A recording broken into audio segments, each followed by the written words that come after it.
이재명 대표가 말을 이랬다 저랬다 바꿨다라는 논란이 제기되고 있습니다. 지난 대선 때도 말 바꾸기 논란이 여러 차례 있었는데요.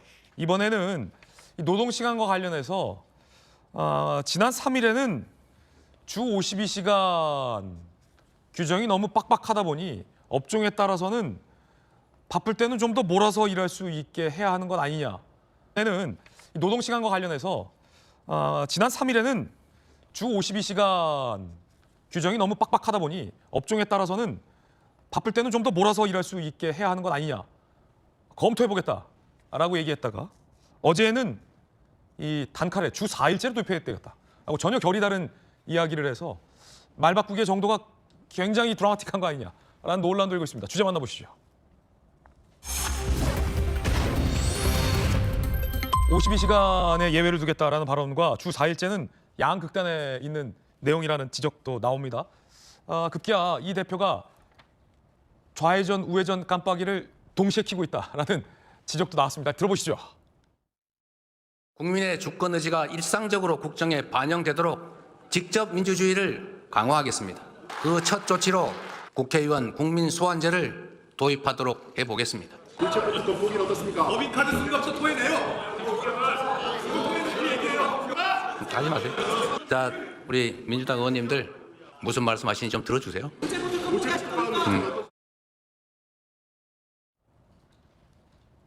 이 발언이 없습니까? 그 주 52시간 주 4일째 관련된 발언이 없어요? 지금 우리 구성안에 5번이 나간 것 같아요. 1번을 준비해 주세요, 피디님. 무슨 말인지 알겠습니까? 잘못된 발언이 지금 나갔습니다. 시청자분들에게 양해 구합니다. 원래 준비된 발언 다시 들어보시죠.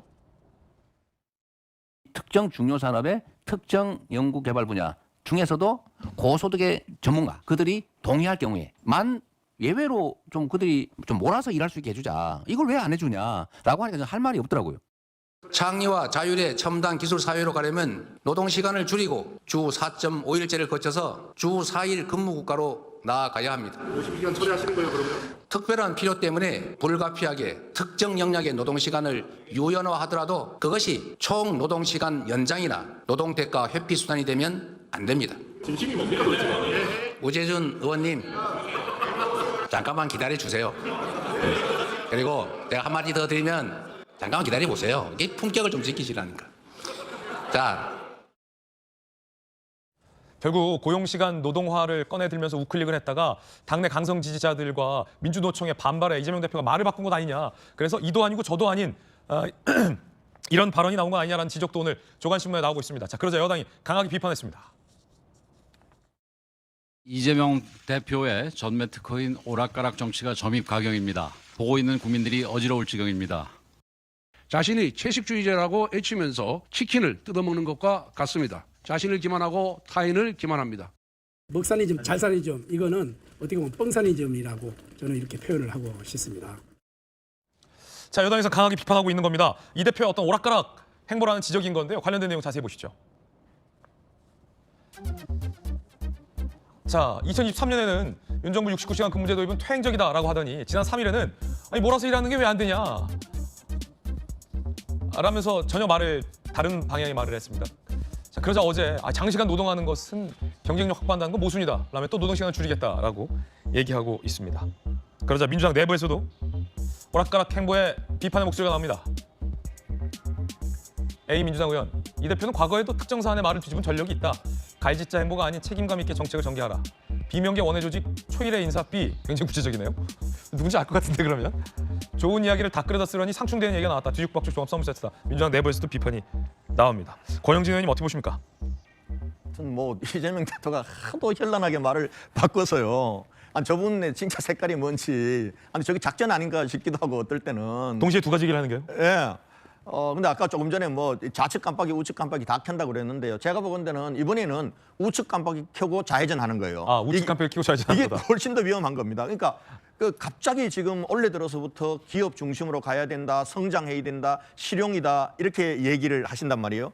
그렇게 놓고는 이제 반도체 특별법 같은 경우에 쟁점이 52시간 근로 시간을 좀 여기서는 예외적으로 적용하자. 반도체 이 연구하는 사람들이라는 게 한번 몰아서 일할 때는 며칠씩에도 밤새 일할 수도 있고 또 그 연구가 끝나고 나면은 또 안 할 때도 있고 좀 예외적으로 하자라고 할 때 그거 마치 할 것처럼 얘기하더니 어제는 그러니까 깜빡이는 우측 깜빡이 꼈어요. 어제도 회복과 성장 그리고 실용 이 얘기를 했는데 아니 또 다른 얘기를 하시는 거예요. 근로시간 단축과 노동 찾기로는 국제적인 경쟁력을 확보할 수 없다 그러면서 이 완전히 좌회전으로 확 꺾어 들어오는 거예요. 그러니까 이게 제일 위험한 것이 사실은 우회전 깜빡이 켜고 좌회전 하는 거거든요. 좌회전 깜빡이 켜고 뭐 가시던 길로 기본소득이나 기본사회나 쭉 가시면은 사람들이 아 이재명 대표는 원래 저 좌측에 포퓰리즘으로 가는 사람이니까 저렇구나 판단을 할 텐데 이게 지금 우회전, 실용, 성장, 뭐 회복, 기업 중심 얘기하면서 반기업적인 걸 계속 얘기하니까요. 그래서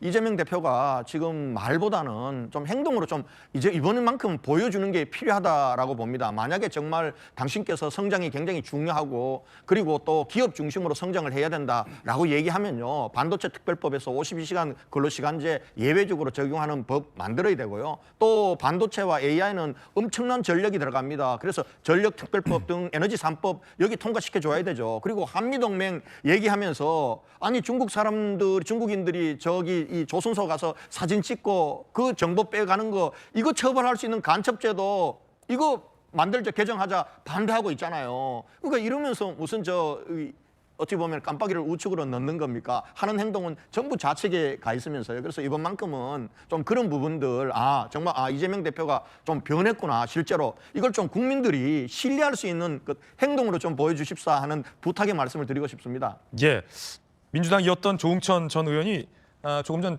채널A 이 정치 시그널에 나와서 이재명 대표가 변검수를 하는 것 같다라는 비판을 또 하기도 했군요. 조kim 변호사님 사실은 지난 문재인 정부에서 주 52시간을 이제 일괄 도입하고서 많은 이 중견기업이나 뭐 중소기업에서 집중적인 어떤 생산이 필요할 때 주 52시간 법 때문에 이제 노동자들이 근로를 거부해서 결국 이제 중소기업의 생산력이 떨어진 모습을 많이 봤는데 이재명 대표가 그 부당함을 지적하셨어요. 3일에는. 그래서 필요하다면 주 52시간에 구애받지 않고 더 몰아서 일할 수 있게 하겠다라고 말했는데 주 52시간보다 사실은 더 센 게 주 4일제거든요. 주 4일. 7일 중에 4일만 근로할 수 있게 하겠다. 물론 예외는 있다라고 말씀하셨지만 주 52시간제에서도 예외가 허용되지 않았는데 주 4일을 하면 이 대표가 얘기했었던 일 많을 때는 한꺼번에 몰아서 하겠다. 이게 되겠습니까? 라는 지적이 사실 나오는 거거든요. 말 바꾼 거다라는 지적도 나오고 있습니다. 어떻게 보십니까? 변검술이다. 조응천은 이렇게 얘기해요. 뭐 전체적으로 지금 반도체 특별법 관련해서뿐만 아니라 이재명 대표의 최근 입장을 두고 자꾸 뭐 말바꾸기 얘기를 하는데 중요한 거는 12월 3일 이전과 이후에 대한민국은 완전히 바뀐 겁니다. 책임 있는 정치인이라면 현재 상황을 정확히 진단해서 본인의 어떤 확고한 원칙과 가치가 있다고 하더라도 대한민국을 살리기 위한 어떤 적절한 대안과 정책을 만들어내야 될 때죠. 바뀌어야 됩니다. 안 바뀌는 게 문제입니다. 근데 바뀐 데 시점이 지난 3일이에요. 얼마 안 됐어요. 그러니까 이거는 이제 노동 시간 관련해서 반도체 특별법 관련돼서도 입장이 바뀐 게 아니라 반도체 특별법의 시급성이라는 게 있는 거 아닙니까? 지금 반도체 산업 자체의 경쟁력이 악화되고 있기 때문에 여야가 공히 반도체 그 업계 지원을 위한 규제화나 특별위원회 설치, 지원안 마련 등에 대한 여러 가지 반도체 특별법의 본질적 내용들이 있는데 52시간 그 유연한 문제로 여야가 이 법을 통과시키지 못하니까 그 유연성을 확보하는 방향으로 검토해 볼 수 있다. 토론을 한 번 한 겁니다. 근데 이제 토론회 한 결과 현장에서의 요구가 실제 그 유연화시키면 실현될 수 있느냐에 대한 여러 입장을 들은 거고요. 그래서 지금은 뭐 그 시급하게 52시간을 적용한 특별법보다는 일단 주요한 걸 통과시키고 점진적으로 논의해보자 하면서 가능성을 열어놓은 것이고 노동시간에 대한 그러니까 주 52시간 노동제에 대해서는 일관된 입장을 갖고 있습니다. 왜냐하면 총 노동시간을 더 늘려서는 안 된다. OECD 기준 최장 노동국가 중에 하나인 우리나라가 여기에서 이렇게 특정 업계의 어떤 요구를 받아들이는 방식으로 해서 주 52시간 노동을 푸는 것은 세계적인 노동시장 추세와도 맞지 않습니다. 그러니까 일부의 어떤 문제로 어떤 기업 업계 요구를 그대로 받아들여서 총 노동 시간을 늘리는 방향은 안 되고 오히려 AI 기술 발달 등 노동 생산성이 굉장히 높아지는 이 상황에서 실제 노동 시간을 늘릴 이유가 없기 때문에 주 4일 근무제로서도 전체 산업계의 어떤 노동 시간을 확보하는 데는 아무 문제가 없고 특정 업계에 대한 유연화는 고민해 볼 수 있다. 그 전제는 전체 노동 시간을 늘리지 않고 할 수 있는 방법이 있다는 거고 이거는 만들어갈 수 있는 거죠. 실제 지금 어떤 근로 조건이나 상황이 장시간 노동을 통해서 생산성을 높일 수 있는 시대가 아니지 않습니까? 네, 주 52시간을 더 넘어서서 주 4일째 얘기를 꺼내 들었습니다. 단 반도체는 더 일할 수 있게 검토해 볼 수 있다라는 의견은 양립하는 의견이 아니다라는 반박입니다. 조홍천 의원이 조금 전 채널A에 나와서 재밌는 말을 해서 제가 읽어드릴게요. 이재명 대표가 순식간에 막 바꾼다. 패황별이, 홍콩 영화, 정극 병검술, 손 안 대고 얼굴 막 색깔 변하는 장국영이 나왔던 영화 병검술이 떠오른다라고 조홍천 전 의원은 얘기를 했다라는 말씀도 같이 소개해드립니다. 여러분 어떻게 생각하십니까? 앞서 잘못 먼저 나왔던 이재명 대표의 국민 소환제를 두고도 설왕설래 말이 많습니다. 함께 보시죠. 이 대표가 언급한 국민 소환제, 국회의원 임기 중에 국민 투표로 의원을 파면 가능할 수 있는 제도다. 17대 때도 등장했었고 문재인 전 대통령 때도 나왔었는데 결국은 다 안 됐습니다. 헌법 위배, 악용 등 부작용 우려로 수차례 국회 문턱을 못 넘었던 국민 소환제를 언급했습니다. 그러자 여당에서 이런 비판 나옵니다. 들어보시죠. 오늘은 또 국회의원 국민 소환제입니까? 3개월 뒤에는 본인에 대한 국회의원 국민 소환을 부결시켜 달라고 호소하실 것입니까? 이제 더 이상 말만 믿을 국민은 없습니다. 이재명 대표가 개혁과 변화를 외칠 것이 아니라 개혁과 변화의 대상이 되어야 할 것입니다. 오세훈 서울시장 극성 지지자 동원의 정적을 제거하겠다는 것이다.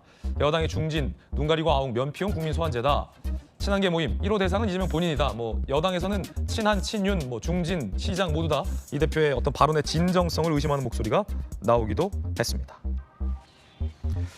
자, 이번 저희가 준비한 다음 순서 소개해드리겠습니다. 충격적인 소식도 좀 들어와 있고요. 뜨거운 소식 2가지 준비되어 있습니다. 함께 보시죠. 먼저 첫 번째 소식입니다. 초등학교 1학년 학생이 초등학교 선생님에 의해 살해당했습니다. 정말 끔찍한 살인 사건입니다.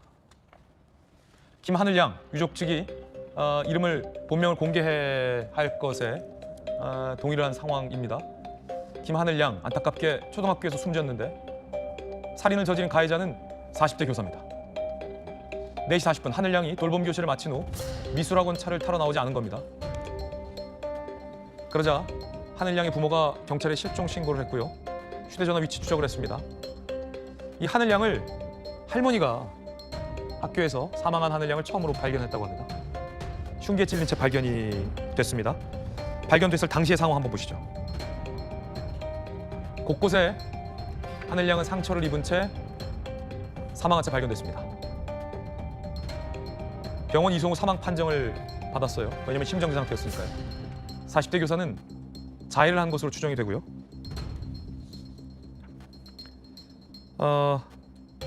충격적인 것은 이 할머니가 하늘이를 찾자 해당 교사가 잘 모른다라며 상식적이지 않은 변명을 했다라는 겁니다. 할머니의 이야기 직접 들어보시죠. 학교에서는 나갔다 갔고 그러니까 아빠가 이제 연락이 학교로 오고 저한테도 전화 오고 애가 없어졌다고 교실 보고 이런 데만 봤지. 저는 가면서 혹시 하면서 이렇게 열어봤는데 혹시 아무도 없어요. 생각해. 근데 거기 문 하나가 있더라고요. 그래서 하고 이렇게 열었어요. 그때 그 속에 있었던 거야. 그래서 이렇게 옆으로 누워 있어가지고 문 이렇게 봤는데 저도 떨리죠. 이렇게 딱 봤는데 눈에 피는 거지. 학생이 학교에서 학교 선생에 의해서 살해됐다. 이게 도저히 이해를 못 해. 그럼 애들이 학교 어떻게 다녀? 이건 애들이 학교를 갈 수가 없잖아요. 이건 있을 수가 없는 거죠. 아직 안다는 마음에 다 왔지를 않아요. 좀 시간이 지나면 이제 그게 현실로 다가올 것 같은데 지금은 아직 제 일이 아닌 것 같아요. 너무 사람이 뭐하면 눈물이 나요.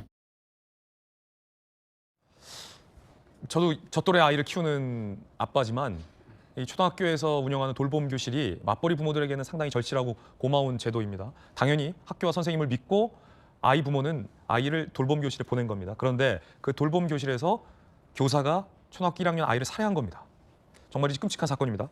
그뿐만 아니라 이 살해한 아이를 일정 정도 은닉해 둔 채 본인이 범행을 부인하는 듯한 의혹도 제기되고 있는 그런 상황입니다. 충격적인 사건입니다. 그렇다면 이 교사가 왜 학생을 살해했을까요? 내가 범행했다고 자백을 했어요. 범행 동기 등 조사할 예정인데 우울증으로 휴직 후 지난해 12월 복직했었고 돌봄 담당 교사도 아니었고 하늘 양과 평소 교류도 없었던 교사였다. 하늘 양의 부모님은요. 지난주부터 미술학원에 다녀서 오후 4시 40분까지 남아있는 학생은 우리 아이가 유일했다. 혼자 있는 것을 알고 흉기를 미리 준비한 것이다. 라는 이야기를 하기도 했습니다. 범행 당시에 어떤 일이 있었던 걸까요? 조금 더 자세히 취재해봤는데요. 범행 당시에 당일 교사는 흉기를 구입했고요. 책을 사준다며 하늘 양을 유인한 것으로 이야기가 나오고 있습니다. 김하늘 양의 아버지는요, 자녀 보호 기능 어플로 실시간 소리를 들었다. 정말 끔찍하죠. 실시간 소리를 들었던 이 부모의 마음은 어떻겠습니까? 4시 50분 이후 아이 목소리가 들리지 않고 여성의 거친 숨소리와 서랍과 가방 여는 소리가 들렸다 라고 진술하고 있습니다. 정말 끔찍합니다. 이게 김광사 변호사님, 이 사건으로 인해서 선량하게 사랑으로 아이를 돌봐주는 수많은 헌신적인 교사 선생님들과 학부모들 사이에 굉장한 걱정이 생기게 됐어요. 어떻게 이럴 수 있죠? 이제 모든 범죄, 특히 이제 살인, 살해에는 이제 동기가 있어야 하거든요. 그런데 저 하늘 양하고 아무 관련이 없다는 거 아닙니까? 더구나 돌봄 교사도 아니에요. 그런데 흉기를 준비하고 책을 사준다고 유인해가지고 살해를 했다? 이거 도대체 이거 어디에서 동기를 찾아야 할지 모르겠어요. 그리고 저는 저 기사를 접했을 때 이제 가장 끔찍하게 생각나는 것이 저 어린애가 갑자기 괴물로 변한 저 선생하고 마주쳤을 때 그 순간. 이건 정말 뭐 영화에서도 이렇게 갑자기 돌변하는 경우는 없지 않습니까? 그래서 그게 정말 끔찍하고 정말 그 애를 생각하면 이제 가슴이 미어지더라고요. 그런데 사실 지금 저 전체를 보면 이제 계획범죄라는 것이 드러나는 것 같아요. 그러면 서로 아무 관계가 없다 하더라도 저 애가 끝나고 나면 돌봄 교실에서 돌봄을 받는다는 걸 알고 있었고, 그러면 서로 아무런 관계도 없지만 일단 살해하려고 타켓을 딱 정한 다음에 그다음에 준비를 했고 어떤 식으로 유인하겠다는 것까지 다 나왔다는 거예요. 그래서 동기도 찾을 수 있고 아무런 뭐 이해가 가지 않는 그런 범죄거든요. 그러면 우리가 저 선생이 사실은 우울증에 정신적 치료를 받고 12월에 복직을 했다. 그럼 우울증으로 정신 치료를 받을 정도였다고 한다면 이건 상당히 심각한 상태였다 이렇게 볼 수가 있거든요. 그렇군요. 그러면 좀 더 학교에서 면밀히 관찰하고 그런 부분을 좀 했어야 하는데 이제 그런 것들이 이제 사후에 보면 굉장히 안 된 거에 대해서 좀 안타깝죠. 네. 자, 뜨거운 소식 함께하고 있습니다. 사망한 하늘이 유가족들에게 위로와 애도의 말씀을 전합니다. 두 번째 소식 함께 보시죠. 자, 어떤 사건인지 CCTV부터 보시죠.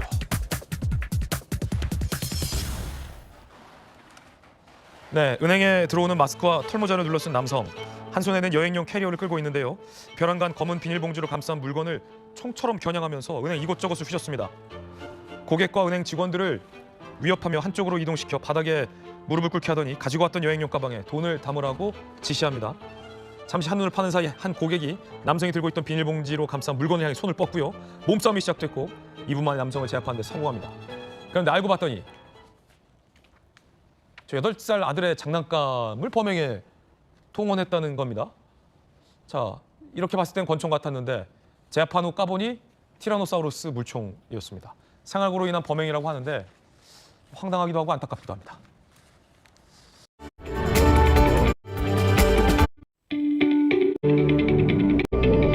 아직 확정이 되지 않은 문도 예정이 되어 있고요. 헌법재판소는 매주 화, 목 2번씩 변론기일을 여는데 이번 주에도 7, 8차 변론기일이 예정되어 있습니다. 이후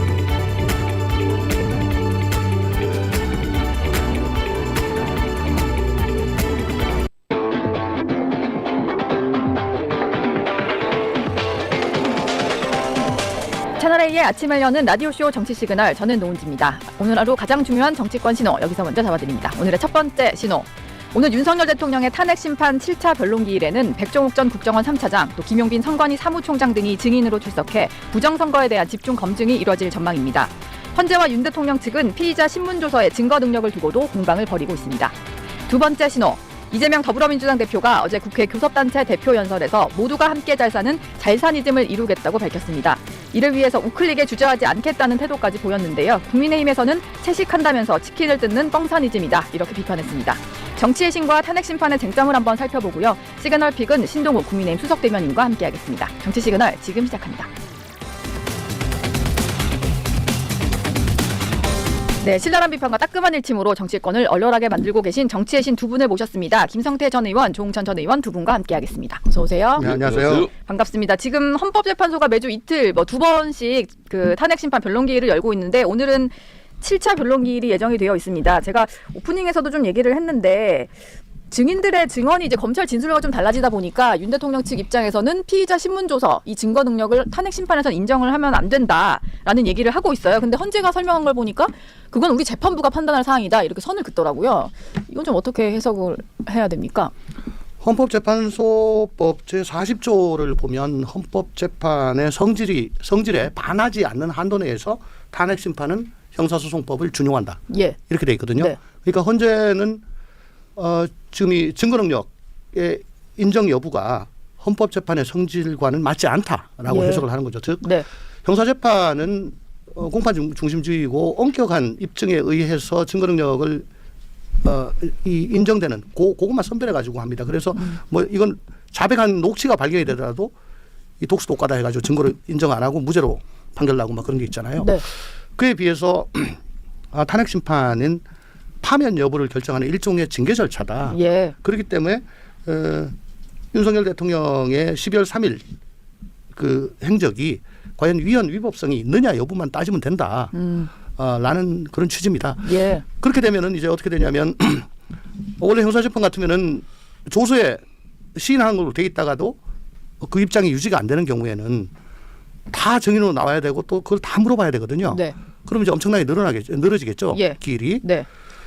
그리고 또 증언 시간을 이렇게 제한할 수도 없고 증인을 자를 수도 없고 네. 뭐 그런 예. 상황입니다.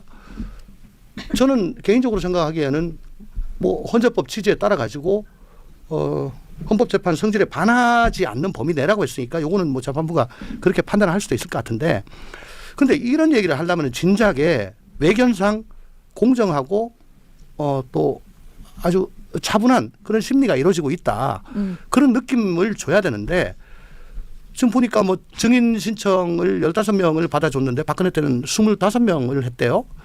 그리고 지금 받지 않은 사람이 뭐 굉장히 많은 모양입니다. 네. 20명인가 뭐 그렇게 된대요. 예.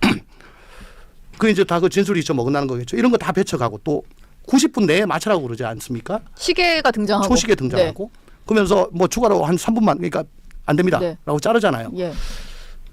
근데 그 사람 다시 증인을 불러가지고 그 찰나에 물어볼 거 다시 물어볼 수도 없는 건데 네. 박근혜 대통령 탄핵 때는 정호성이나 그 최서원 씨 그분들을 뭐 3시간 반 뭐 이렇게 했대요. 예. 그러니까 충분히 심리를 할 수 있게 보장을 해줬던 거죠. 네. 그러니까 그렇게 하려면 하루에 3명씩 4명씩 못 합니다. 예.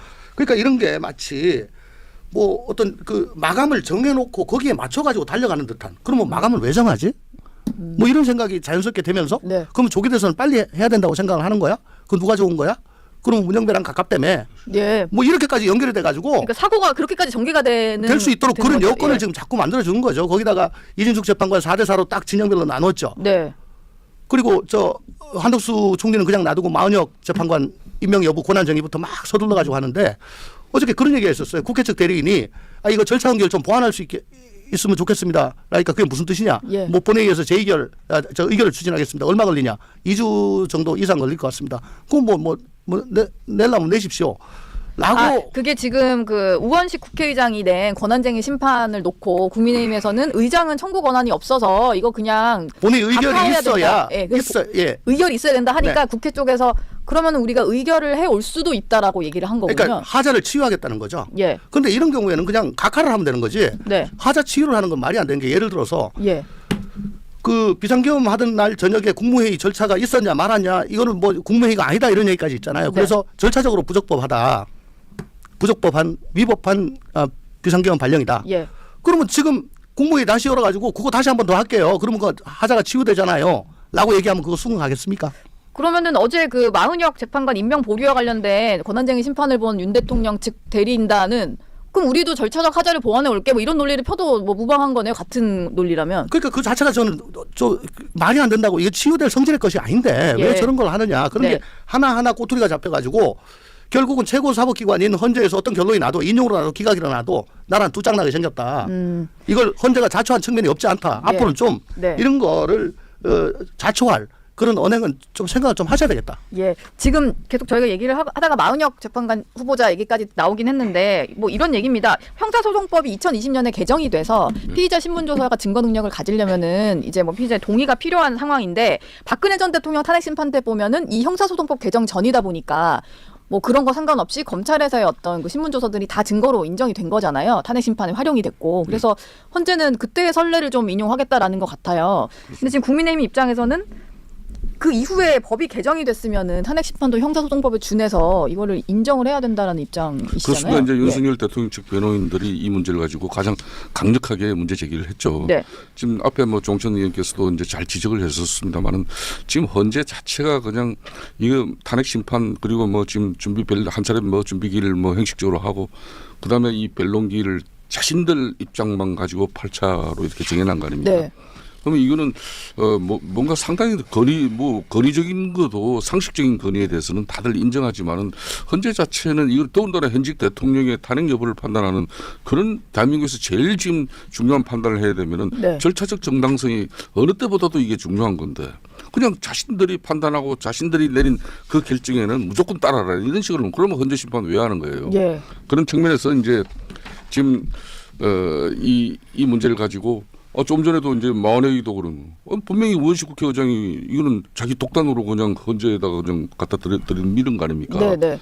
국회의장 입법부 수장인 내가 요청한 대로 그대로 결정해달라.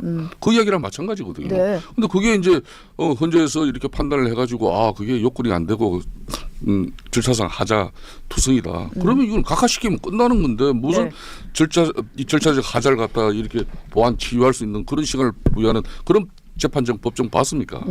이게 일반 뭐 잡범 한 사람 이게 검찰이 그냥 재판을 진행하면서 공소 내용을 일부 수정하려면은 그 공소장 변경이 얼마나 법원에서 받아들이기가 그저 까다롭습니까? 쉬운 문제가 아니거든요. 그렇죠. 네. 그런데 지금 이런 식으로 헌재 심판 자체를 운영하는 것은 정말 뭐 여러분들 걱정이 이런 거 아니에요. 이렇게 해가지고 그러면은 헌재 심판을 갖다 이거는 이제 뭐 헌재는 딴 거 아니잖아요. 징계 여부 결정하는 건데 징계 절차를 가져가는 건데. 그러면 탄핵이냐 이 탄핵 인용이냐 기각이냐 이 판단만 할 사람들인데 이렇게 절차적 정당성을 무시해버리고 진행하는 게 과연 누굴 위한 그런 헌재냐. 이러면 헌재 존립 가치 자체가 흔들립니다. 뿌리채. 지금 좀 쉽게 또 다시 좀 설명을 하자면 피의자 신문조서라는 게 이제 검찰에서 했던 진술들 같은 뭐 그런 거 정리된 거 그리고 탄핵 심판정에서 나와서 했던 증언들 이런 게 있는데 그게 지금 미묘하게 달라진 분들이 좀 있단 말이에요. 그렇죠. 그리고 심지어 어떤 뭐 전직 사령관 같은 경우는 공소장에 담긴 내용이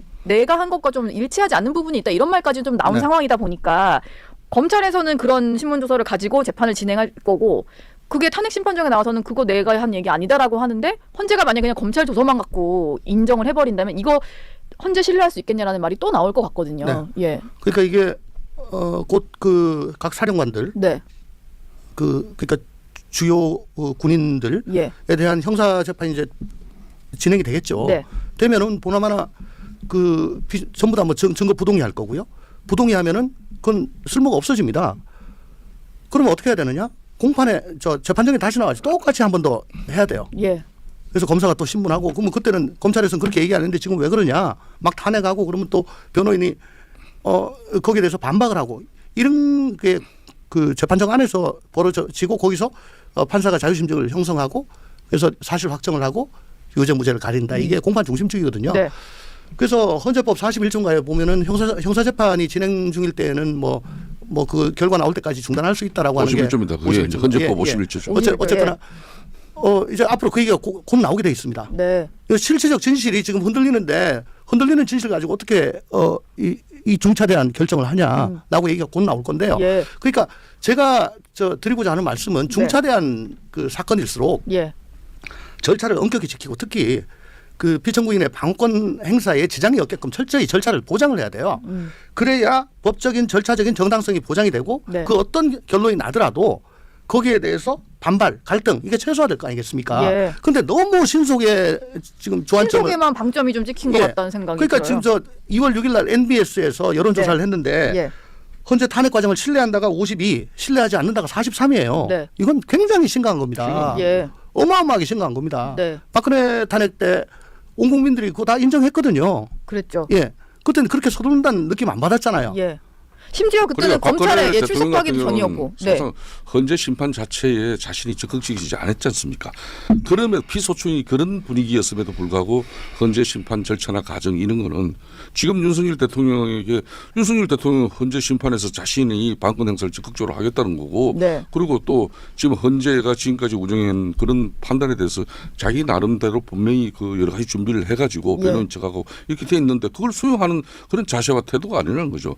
박근혜 대통령 대통령 같은 경우도 헌재 심판이 18번인가 했어요. 17차 변론까지 있었다 하더라고요. 예. 네. 그러니까 지금 현재 같은 경우는 저 아까도 이야기했지만은 뭐 변론기일 8번 정해놓고 또 이제 뭐 윤석열 대통령 측에서 강력하게 문제 정인 뭐 왜 뭐 정인을 한 30명 갖다 들이댔지만은 지금 이제 수용하는 거는 한 5명 정도인데 그나마 그거 한 2번 하면 된다 이런 판단을 하고 있는 것 같아요. 그럼 자신들의 시간표에 맞춰 가지고 헌재 심판은 이루어질 것이라는 걸 이미 국민들에게 언론에게 다 암시를 줘버린 거죠. 정치권에도. 지금 8차 변론기일까지 잡혔는데 이번 주 목요일까지 그렇죠. 거기에 한 두 번 정도 변론기일 더 잡고는 결론이 낼 거다 이렇게 좀 예상을 하시는 거예요? 그런 거죠. 예. 그러니까, 예. 그러니까 이제 뭐 어제도 이제 우리 최상목도 지금 현재 그런 대대행이 이제 제기한 문제에 대해 가지고 지금 현재 마흔액 재판관 임명을 하지 않은 부분에 대해서 판단도 그런 거 아니에요. 어제 딱 변론기를 한 번 하고 난 뒤에 다음에 이제 선고하겠다, 심판하겠다, 통보 일방적으로 했죠. 그런데 최상목 지금 현재 그런 대행 측 입장에서는 그 변론을 통해서 할 얘기가 많았어요.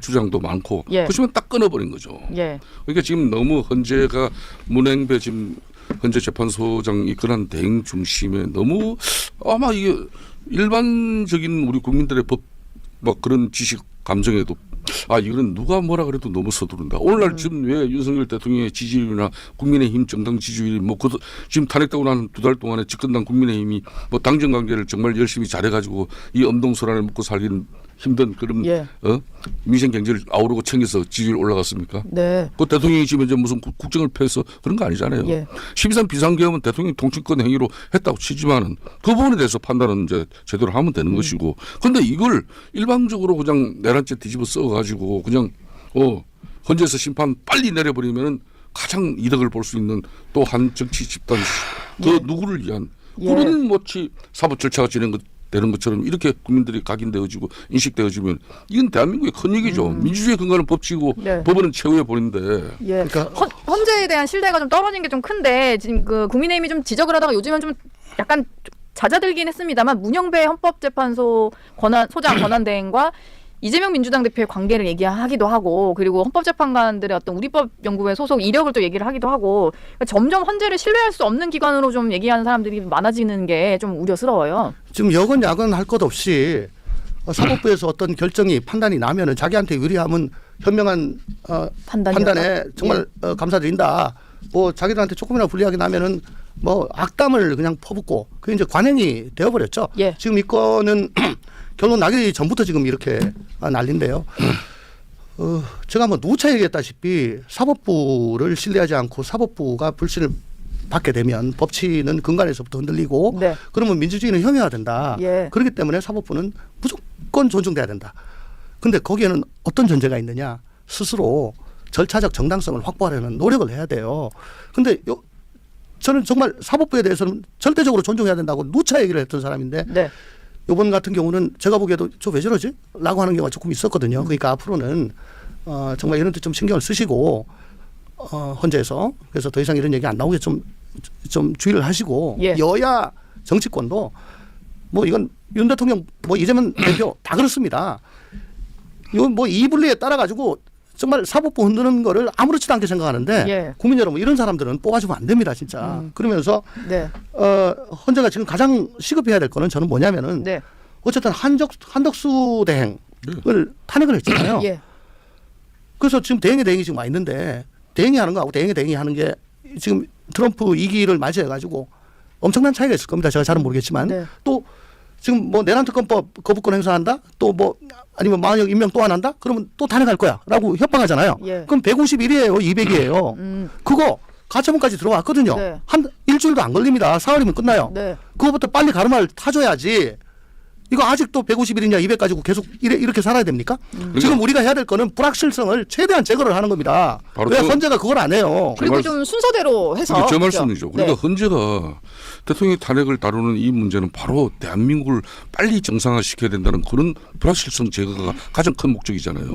그렇다면 정치적 중립성이나 공정성이 절차적 정당성이 제일 중요한 문제인데 아니 헌재 재판관 지금 8명 있는 사람들 중에서 뭐 한 재판관 뭐 저 남동생은 그냥 윤석열 민변의 탄핵 그냥 뭐 위원회에 그냥 실질적인 위원장이나 마찬가지인 부위원장을 맡고 있지. 또 한 사람은 뭐 그런 얘기 자꾸 헌법 지금 국회 뭐 지금 탄핵 소추인단에 뭐 그 변호인으로 또 참여하고 있지. 또 한 사람 소장 대행이라는 사람은 뭐 특정 정당의 또 대표하고 또 그런 아주 깊은 인간관계가 다 알고 있지. 문득 그 마흔이라는 사람은 저도 노동운동을 했지만은 인민노련의 핵심적인 역할을 한 사람이에요. 예? 조홍천 의원님은 절차적인 문제를 좀 지적을 할 수는 있다. 근데 너무 재판관 개인의 어떤 그런 문제까지 들어갔을 때는 이게 아예 그 헌법재판소에 대한 불신을 좀 키우는 말일 수 있어서. 저희가 하는 이야기예요. 헌재는 정말 민주주의의 마지막 보루인데 이게 아무리 뭐 선제 구성 자체 9명이 뭐 국회에서도 3명, 뭐 대법원에서 3명, 대통령도 3명 해서 이게 뭐 처음부터 이거는 정치성을 띄울 수밖에 없다고 하지만 이런 정치성을 띄는 걸 말하는 건 아니에요.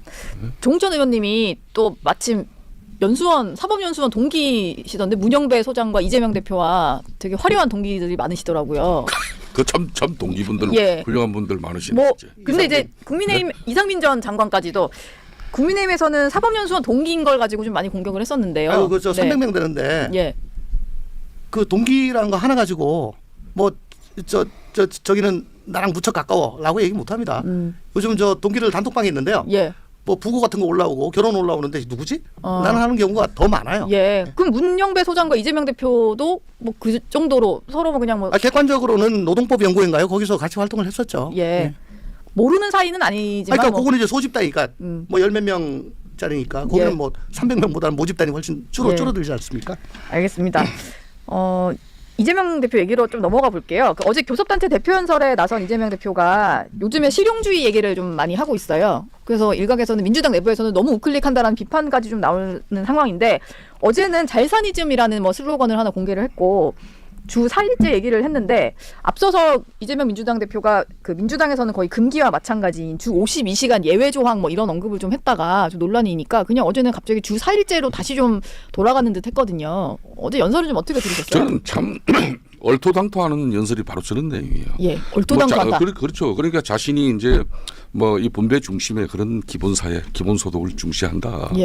그렇기 때문에 얼마 전에까지 지금 추경 편성하는 여러 가지 이유 중에 하나가 지금 뭐 경제가 엄청 어려우니까 실질 생활임금을 좀 뭐 생활비를 갖다 가구당 1인당 25만 원, 4인 가구 기준으로 100만 원을 주자. 그래서 임시 방편으로 좀 먹고 살기 어려운 세상 좀 국민들 돌보자 이런 얘기하는 사람 아니에요. 그런데 뭐 또 요 근래 우클릭 이제 행보를 하면서 기업인들하고 간담회 하면서는 그냥 반도체법 빨리 자신들이 그동안 그 쟁점을 벌이고 있던 개정해서 삼성전자를 비롯한 이런 뭐 대한민국 수출의 20% 이상을 차지하는 반도체 산업을 적극적으로 챙겨나가겠다는 그런 노동시장 간의 그런 그 일정 부분 좀 유연성까지도 감안한 그런 뭐 자기가 결심을 그 사람들 앞에 해놓고는 뭐 돌아가서는 당에서 금방 그냥 그 딴 사람도 아닌 정책 이장에서부터 먼저 제동이 걸려가지고 뭐 양대 노총 그리고 뭐 또 뭐 기자회견하고 또 그런 안 그렇고 뭐 또 이재명 대통령에 대한 뭐 집회 시위까지 뭐 이런 얼음장이 나오니까 그게 뭐 며칠 상간에 그냥 없던 일이 돼버렸어요. 그런 사람이 왔다 갔다 하는 느낌이 좀 들어요. 어제 뭐 이제 그런 측면에서 이제 성장 정책을 어제 이제 엄청 많이 끄집어냈는데 이 성장은 이제 사실 오늘날 대한민국의 세계 10위권의 경제 대국을 이룬 이 미천은 그래도 보수 우파 이런 정치 세력들이 가장 자랑스럽게 내세우는 그런 근본 아니에요. 그런 측면에서 이제 자신은 우클릭하고 이 성장을 가져 통해서 다시 이 분배가 물흐르듯이 잘 흐르도록 하겠다. 이 말이 안 맞는 거예요. 그러니까 노동시간 문제도 그런 겁니다. 총 노동시간 범위 내에서 노동시간을 갖다가 뭐 이렇게 존중하겠다. 그러면서 뭐 주 4일제로 앞으로 AI 기반이나 뭐 이런 게 있으니까 주 4일로 가야 된다. 그럼 뭐 하자는 거예요. 그러니까 기업들이 어제 그 대국민 연설 듣고 제일 지금 헷갈려하는 사람들이 기업인들 산업 현장이에요. 지금 뭐 오늘 그래서 조간의 평가를 보니까 우회전하려다 다시 좌회전 이런 것도 있고 좌우 깜빡이 뭐 이런 것도 있던데 좌우 깜빡이 같이 키면 비상등인데 비상등 켜고 사고 내는 사람이에요. 비상등 켜고 뭐 자기도 어찌 할지 몰라서 비상등을 켠 건지 지금 어떻게 봐야 될지 모르겠어요. 근데 이제 결과적으로 그래서 뭡니까라고 입장이 뭡니까 뭐 이런 얘기를 하면은 이제 실용주의 기본소득은 내가 뭐 더 이상 고집하지 않겠다라고 하더니 어제는 뭐 기본사회를 위한 회복과 성장 특별위원회를 만들겠다. 그럼 뭐 기본소득 이거 하는 거냐 마는 거냐, 그죠? 그리고 그 주 4일을 근로하는 국가를 만들겠다는데 그 전제가 뭐냐면 AI나 첨단 기술을 활용해서 생산성을 높여야 된다. 그러면 주 4일로 가능하다. 그러면 AI나 첨단 기술이 그냥 생깁니까? 그러네요. 그걸 개발하려면 그 영구직 근로시간 유연제, 노동시간 유연제 이걸 좀 해야 되겠다는 거 아닙니까? 집중적으로 좀 할 수 있게. 그런데 그건 또 지금 흐지부지 됐어요. 그러면 어떻게 이 노동 생산성을 올리죠? 그러니까 막 장밋빛으로 막 이렇게 하는데 그럼 그 과정이 다 생략이 된 것 같고 네. 제가 생각하기에는 뭐 단적으로 말씀드리면 예. 지금 대한민국을 틀어지고 있는 거학은 정치 권력을 쥐락펴락하는 경제 권력입니다. 재벌 체제 해체에 정치 생명을 걸겠습니다. 이런 말이 있고요. 네. 지금은 기업 경쟁력이 국가 경쟁력인 시대고 일자리는 기업이 만들고 기업의 성장 발전이 곧 국가 경제의 발전입니다. 이거 완전히 180도 다른 얘기죠. 예. 누가 한 얘기예요? 둘 다 이재명이 한 예. 얘기입니다. 어제 다 나온 얘기. 아닙니다. 아닙니까? 재벌 체제 해체에 예. 정치 생명을 걸겠습니다. 이건 무시무시한 얘기거든요. 예. 이건 2017년도에 손가락 혁명군 그 출범식 때 그때. 한 얘기고 예. 근데 사람이 7년 만에 저 지금 몇 년 됐죠? 8년 만에 이제 성장 막 그러고 막 그래요. 그러니까 지금 이 말로는 그 패왕별이라고 있습니다. 패왕별이 그 홍콩 영화 네. 경극 그 병검술 있죠? 막 손 안 대고 얼굴 막 얼굴 색깔 가면 변하는 계속 거. 바꾸는 예. 거요. 그거 장국영이 막 나왔잖아요. 예. 변신술이 아니고 저는 병검술이라고 생각해요. 예. 막 바뀌어 순식간에. 이재명 대표의 병검술을 보고 있다 우리가. 예. 그러니까 저 솔직히 저도 이제 도대체 무슨 말씀하시는지 모르겠는데 네. 민주당은 170석, 야권까지 하면은 189석을 갖고 있잖아요. 네. 개헌 말고 입법은 다 할 수 있거든요. 예. 어제 연설하신 것 중에 그래도 이거 뭐 하는 게 우리나라 경쟁력에 제고에 도움이 되겠다 싶은 거 말씀만 하지 마시고 지금 당장에 입법 들어가세요. 그러면 진정성 믿어줄 테니까. 예. 왜 그거는 안 하고 계속 이렇게 하겠습니다. 저렇게 하겠습니다. 이건 대선 연설이고. 얼마나 그리고 예. 왜 저 개헌이나 선거구제 개편 지금 또 양당의 완전히 저 교착 상태, 네. 행정부와 입법부의 교착 상태 이거 풀어야 되잖아요. 근데 국민소환제 하면 다 풀립니까? 저도 국민소환제 최근에 좀 한번 검토를 해봐야 되겠다라고 말씀을 드렸는데 그런 거 얘기는 안 하고 그저 직접 민주주의. 그러면 다 없애고 아고라에 모여가지고 그냥 국민들끼리 다 대통령 해가지고 하자는 얘기입니까? 뭐 어떻게 하자는 겁니까? 국민소환제 얘기를 하려면은 개헌이라든지 여러 가지 좀 선거제 개편 같은 뭐 큰 이슈까지 다 같이 넣고 그러니까 논의했어야 이제 된다. 어제 같은 경우도 그런 거예요. 국민들의 이게 참 우스운 코미디 한 장면을 또 보는 게 네. 자신이 전당대회 당대표 출마라든지 국회 또 대정부 연설을 통해 가지고 불체포 특권 얼마나 강조했습니까? 대국민 예. 1000명을 했잖아요. 네. 막상 자신이 그런 불체포 특권에 그걸 내려놔야 될 상황에서는 대려 의원들한테 편지를 보내고. 또 거기에 반기던 의원들 작년 4월 공천에서 전부 다 배제하고 다 날려버렸잖아요. 예. 그런 반민주 정당의 표본을 갖다가 자신이 보여주면서 어제 지금 정치적으로 자신이 조금 이제 이 탄핵 정국에서도 대려 민주당이 정당 지지율이 떨어지고 자신의 또 지지율마저도 정체를 갖고 있으니까 좀 전에 조홍천 의원님 말씀처럼 그럼 대한민국의 이 권력 체계가 정말 수명을 다했다. 예. 새로운 권력 체제를 위해서 이제 책임 있는 제1당의 어떤 그런 대표로서의 대국민 담화 기자회견 아주 연설이라면은 그렇게 자신의 지금 위기 상황을 극복하기 위해서 국민 소환제 이런 거 들고 국회의원들 이거보다는 네. 자신의 어떤 그럼 국민 소환제 하면 자신부터 할 거냐고. 예. 1호로 이재명 대표 하라고 불체포특권 얘기 약속도 있던데. 뭐 네. 그렇게 지키지 않아가지고 국민들 우습게 만든 사람이 네. 또 이런 이야기로 일시적인 임기 응변으로 회피하고 있는 수단을 또 제시한 거예요. 네. 국민들이 속지 않습니다. 그러니까 22대 국회에서 지금 속지 않는다. 정치가 완전히 실종됐잖아요. 네. 그리고 진영 간 대결 훨씬 더 세졌죠. 예. 지금 대화와 타협이 안 됩니다. 네. 그 큰 원인이 난 두 분한테 있다고 봐요. 예. 윤석열 대통령하고 이재명 대표입니다. 예. 윤석열 대통령 저렇게 지금 영어에 몸이 돼가지고 저 안에 계시잖아요. 네. 그러면 이제는 거의 그 책임은 이재명 대표한테 이제 다 남았다고 생각해요. 네. 그러면 이걸 어떻게 풀 것인가? 예. 정치를 어떻게 복원할 것인가? 이 두 쪽난 나라를 어떻게 다시 하나로 만들 것인가? 그 얘기를 해야지. 직접 민주주의 하면서 국민 소환제 하겠다. 그거는 아니죠. 네. 그러니까 의회주의 몰락 그다음에 뭐 정당 내 민주주의 지금 완전히 다 없어지고 이런 것들 다 누구 때문입니까? 이런 걸 말씀하시고 예. 좀 바꿔 나가야지 진정성이 있어 보이지. 네. 근사하게 연설한다 해가지고 아 그렇다 우리가 본심을 몰라줬구나. 그건 천만의 말씀입니다. 예, 알겠습니다. 두 분이 이재명 대표 얘기하니까 너무 열띤 토론으로 이어져서 오늘은 여기서 마무리하도록 하겠습니다. 예, 오늘 말씀 감사합니다. 감사합니다.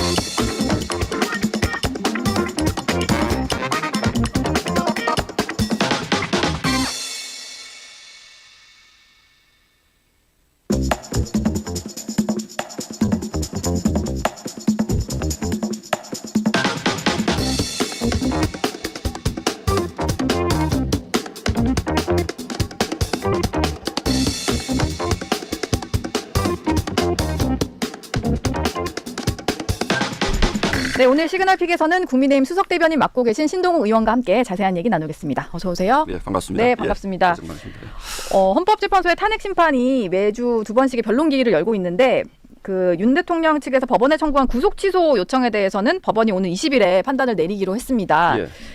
구속이 좀 취소될 가능성도 있다고 보시나요? 글쎄요, 지금까지 뭐 쭉 과정을 보면 그럴 가능성이 커 보이진 않는데 네. 이게 지금 뭐 구속 사유에 대한 논란들이 좀 있었잖아요. 예. 구속 만료 기간이 뭐 25일이냐 26일이냐 그래서 윤 대통령 변호인 측은 기본적으로 지금 불법 구금이다 이렇게 보시는 것 같아요. 보통은 이런 경우에는 보석 신청을 하죠. 뭐 그렇죠. 그런데 다들 이제 보석을 예상했었는데 구속 취소 신청이라는 게 조금 생소할 것 같은데 네. 이제 저희가 보기에는 구속을 하고 있을 이유가 전혀 없다. 왜냐하면 지난번에 이제 구속영장을 청구할 때 구속을 시켰을 때 사유가 증거인멸 우려가 있다 이제 이거였잖아요. 네. 그런데 지금 보면 대개의 경우가 무슨 구체적인 물증이 아니라 다른 그 관련인들과의 말맞추기 이런 것 때문에 그런데 대부분 다 지금 구속돼 계시고 예. 제가 봐도 지금 뭐 저희 의원님들이 면회도 가고 하시는데 대통령을 굳이 저렇게 구속시켜 놓을 이유가 있나? 또 공개적으로 지금 현재 나와서 다 변론을 하고 계시기 때문에 본인이 네. 한 얘기에 대해서는 이제 책임을 져야 될 이런 상황이 있는데 굳이 대통령을 구속해 놓을 필요가 있나라는 생각이 하나 들고 두 번째는 지난번에 이제 25일이냐 26일이냐 구속 기간 만료돼서 이제 구속시킨 이 부분에 대한 법률적 논쟁 뭐 이런 것들이 좀 있어서 저는 좀 다퉈볼 만하다 이렇게 생각을 하고 있습니다. 20일에는 이제 형사재판 변론기일도 좀 시작이 되니까 그거 좀 지켜봐야 될 것 같고요. 어제 인권위원회가 뭐 이제 대통령 방어권을 충분히 보장해야 된다 이제 이런 얘기 네, 탄핵 심판에서 하고 해서 뭐 예. 물론 탄핵 심판의 문제지만 어쨌든 전반적으로 대통령의 방어권이 지나치게 지금 좀 그 계엄이라는 이 사태 속에서 지나치게 예. 좀 제약된 측면이 있다 이제 이런 주장들이 있죠. 예. 안 그래도 인권위에서는 탄핵 심판에서 대통령 방어권 보장 안건이 이제 찬성 6표로 이제 통과가 된 상황인데 네. 헌법재판소 같은 경우는 이제 검찰 피의자 신문조서에 대해서 이제 동의하지 않을 경우에는 증거로 쓸 수 없다는 이 형사소송법을 우리가 받아들이지 않을 수도 있다는 가능성을 좀 내비쳤어요. 이거 굉장히 중요한 문제입니다. 예. 저는 헌법재판소가 왜 이러시는지 정말 이해를 못하겠어요. 예전에 보면 뭐 엿장수 마음대로라는 표현이 있잖아요. 예. 예전에 엿을 뭐 이렇게도 잘라주고 이렇게도 잘라주고 예. 하시는데 이거는 그 가장 상식적인 거라고 저희는 보고 있었던 부분이거든요. 네. 왜냐하면 헌법재판소의 변론 절차가 형사소송법의 절차를 준용한다는 거는 네. 현재 법에 나와 있는 것이고 예. 또 형사소송법을 보면 검사가 작성한 그 신문조서도 피고인이 나 그거 아니다라고 얘기하면 증거로 채택할 수 없게 돼 있잖아요. 네. 그러면 지금 검찰이 작성한 피신조서를 헌재가 그대로 가져다가 우리가 증거로 쓰겠다는 건데 물론 다 쓰진 않겠죠. 그중에 예. 뭐 본인들이 봤을 때 이거는 좀 안 맞는다 이런 거는 배제할 수 있습니다만 네. 그냥 기본적으로 지금 이런 것들 다 무너뜨리고 저희가 보기에는 굉장히 빠른 속도로 뭔가를 진행하고자 하는 의지가 없다면 네. 왜냐하면 헌재가 내란죄를 뺀 부분도 내란죄를 넣게 되면 거기에 관련된 증인들이 나와서 증언을 하기도 시간이 많이 걸리기 때문에 그렇죠. 뺀 부분이거든요. 예. 그런데 이제는 법을 뛰어넘어서 검찰의 신문조서를 그냥 우리가 그냥 가져다 쓰겠다 이렇게 얘기를 하면 네. 이거는 뭔가 헌재가 자꾸 공정성을 의심받는 절차들을 자꾸 쌓아가는 뭐 이런 것 같은 느낌이 듭니다. 그리고 이게 또 보시기에는 저희가 그 국민들이 접하고 있는 게 검찰에서 수사를 받았던 사람들의 어떤 공소장 이런 것들을 이제 언론을 통해 접하고 있고 또 탄핵 심판정에 나와서 하는 증언들을 접하고 있는데 그게 좀 달라지는 부분이 있다 보니까 검찰 조서를 그대로 했을 때는 사실 그 말 그대로 믿기가 좀 애매한 부분들이 있잖아요. 일부 이제 증인들 같은 경우는 검찰에서 어떤 했다는 공소장 내용과 실제 탄핵 심판정에서 했던 말이 달라지기 때문에 이런 논란도 좀 있을 것 같아요. 그러니까요. 대표적으로 수방사령관 같은 경우에는 예.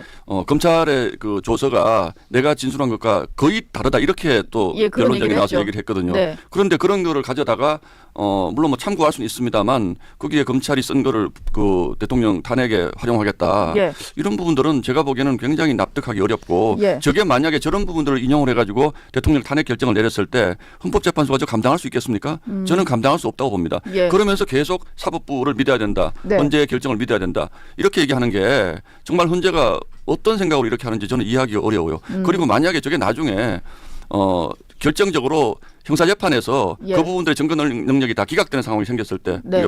그 서울중앙지법에서 나중에 형사재판을 했을 경우에 예. 그러면 헌재가 인용한 것과 저쪽에서 기각시킨 것에 마찰이 생겼을 경우에 예. 그러면 대통령을 탄핵시키면 이건 돌이킬 수 없는 거잖아요. 그렇죠. 한 번밖에 못 하는 거니까. 단심제니까요, 헌재는. 단심제니까. 예. 그럼 나중에 이런 부분들을 그냥 그때 우리는 그렇게 판단했으로 그냥 끝나는 것인지 네. 이런 것에 대한 헌재의 아무런 입장 표현 없이 우리는 그냥 가져다 쓰겠습니다. 이렇게 얘기하는 게 저는 국민들이 보면 기가 막히는 일이라고 생각을 합니다. 그래서 예.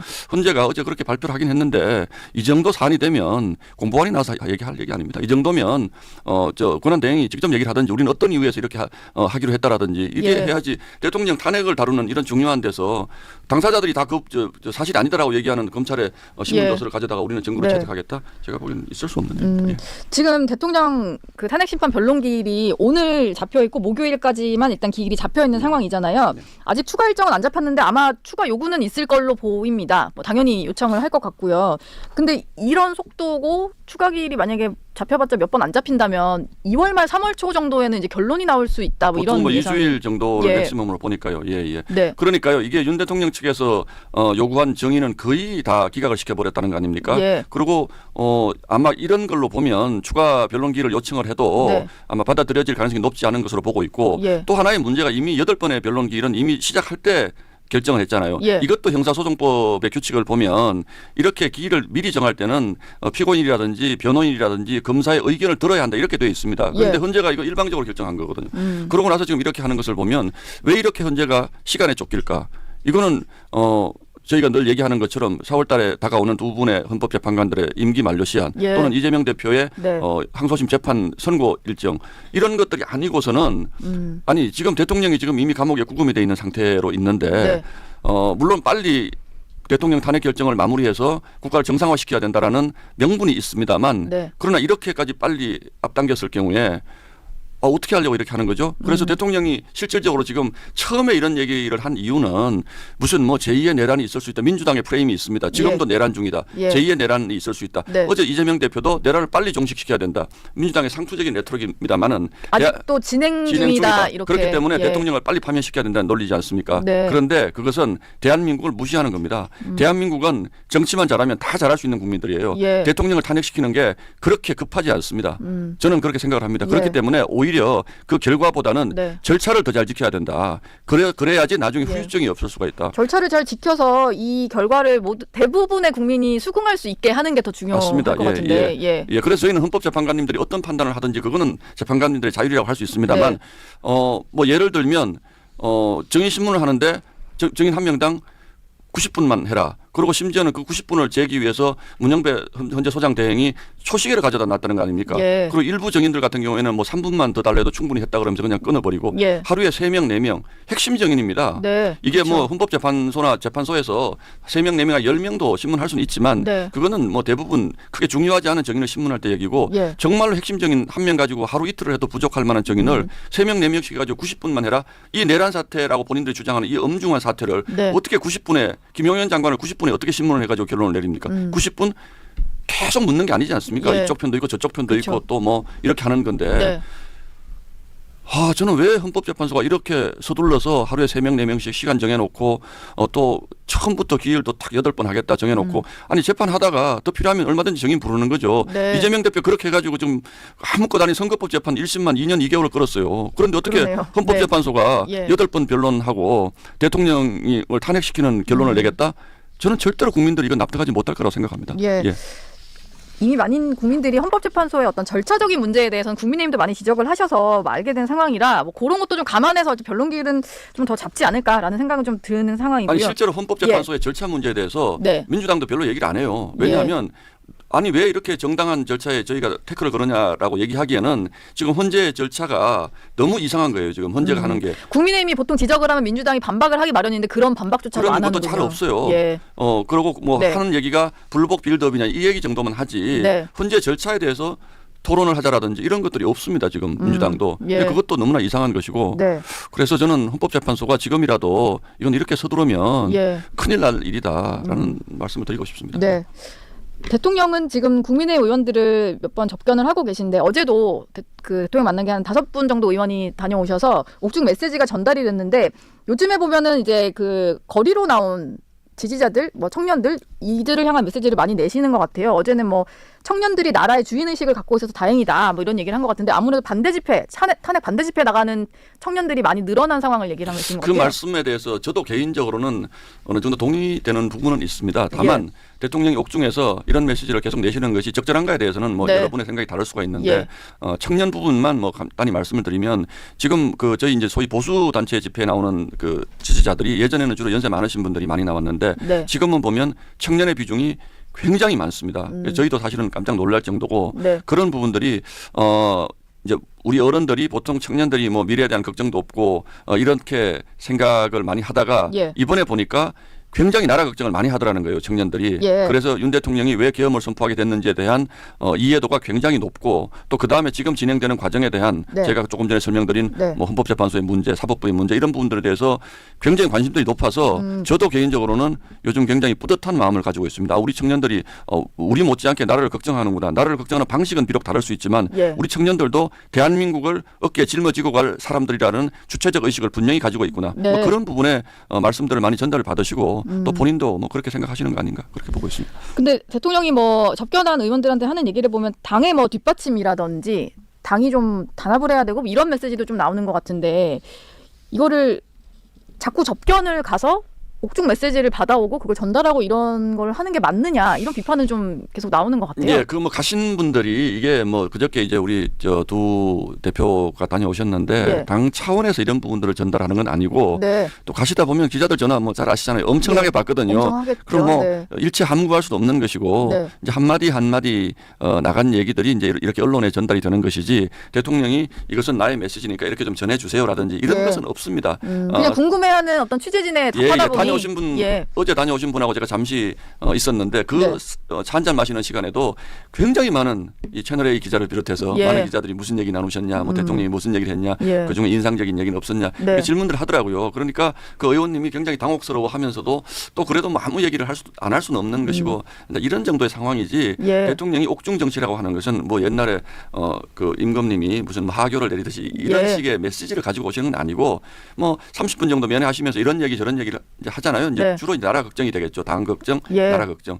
그 정도를 언론에 전달하는 정도로 저는 뭐 그렇게 보고 있습니다. 그러니까 뭐 당 차원에서 대통령이 어떤 메시지를 받아와서 그대로 전파해라. 전파해라 뭐 이런 예, 느낌은 전혀. 아니다. 오히려 예. 조금 자제해 달라는 게 당 지도부의 입장이고 예. 다만 뭐 아까 말씀드린 것처럼 너무 많은 질문을 받다가 보니까 예. 그런 얘기들을 또 하게 되는 뭐 그런 경우입니다.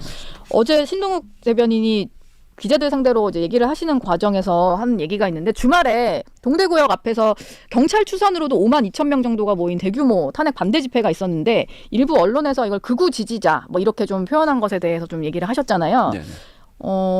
극우 집회로 좀 묘사하는 문제점을 굳이 왜 언급을 하신 건지 궁금한데요. 네. 그건 저의 생각만 그런 것이 아니고 이제 저희 예. 당 의원들, 저희 지지자들도 요즘은 그런 말씀을 많이 하세요. 네. 우리가 이렇게 많이 나와서 우리의 의사를 표출을 하는데 예. 이거 왜 극우라고 표현을 하느냐. 네. 제가 우리 저희 그 지역구에서 만나는 분들도 나는 그런 거 아니다. 나는 중도였다. 예. 근데 알고 보니까 지금 이 상황이 대통령을 탄핵시켜서는 안 되는 상황이라고 생각해서 내가 나가는 것이지. 내가 무슨 그 뭐 종교 집회에 나가는 것도 아니고 극우 네. 집회에 나가는 것도 아니다. 이런 얘기들을 정말로 굉장히 많이 하세요. 네. 그런데 제가 느끼는 언론이 가지고 있는 상당수 언론 다라고 생각하지는 않습니다. 네. 언론이 가지고 있는 프레임은 저희 보수 단체에서 집회를 하면 꼭 극우라는 표현들을 쓰세요. 왜 그런지 모르겠어요. 이해할 네. 수가 없습니다. 네. 그리고 실제로 저희가 이제 어제 제가 설명을 하면서 지난 토요일 날 동대구역 집회를 지상파와 종편 뉴스 전문 채널들이 어떻게 제목을 달았는지를 저희가 쭉 어제 설명을 드렸어요. 네. 제가 무작정 이렇게 주장하면 안 되잖아요. 예. 그런데 상당수의 언론들이 탄핵 찬성 집회에 나온 분들은 시민들이 외쳤다 이렇게 표현해요. 시민들이 예, 외쳤다. 네. 그리고 저쪽 집회에 나온 분들은 뭐 종교 집회라든지 예. 또는 뭐 우파 집회라든지 극우 지지자들이라든지 극렬 지지자라든지 이런 표현들을 씁니다. 집회 참가자에 대한 표현 자체가 그건 집회 참가들을 폄훼하고 무시하는 예. 겁니다. 예, 예. 네. 그래서 이거는 저는 반드시 우리 언론사의 편집진도 제가 무슨 언론에 영향력을 행사하려고 한다거나 이런 건 전혀 없습니다. 그런데 네네. 이 부분은 정말 다시 한번 돌아봐 주셨으면 합니다. 왜냐하면 저도 박근혜 대통령 탄핵 당시에 촛불 집회를 지켜보면서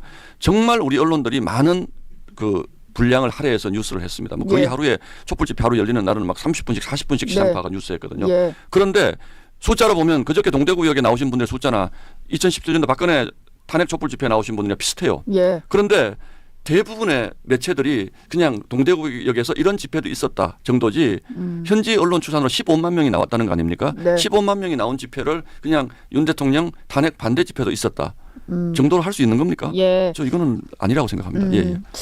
벌어지는 현상에 대해서 좀 객관적으로 좀 다뤄야 된다. 이렇게 언론인 출신이시고 또 하니까 더 그렇게 예. 보시는 것 같아요. 예. 국민의힘 내부에서는 조기 대선 준비에 대해서 좀 조기 대선이 있을 수도 있으니 그래도 대비는 해야 된다 이런 얘기들도 나오는데 어제 신동욱 대변인께서는 현직 대통령이 있는 상황이니까 이거에 대해서는 말할 수 없다라고 일단 선은 그으셨어요. 지금 정확한 당 분위기가 좀 궁금한데 네.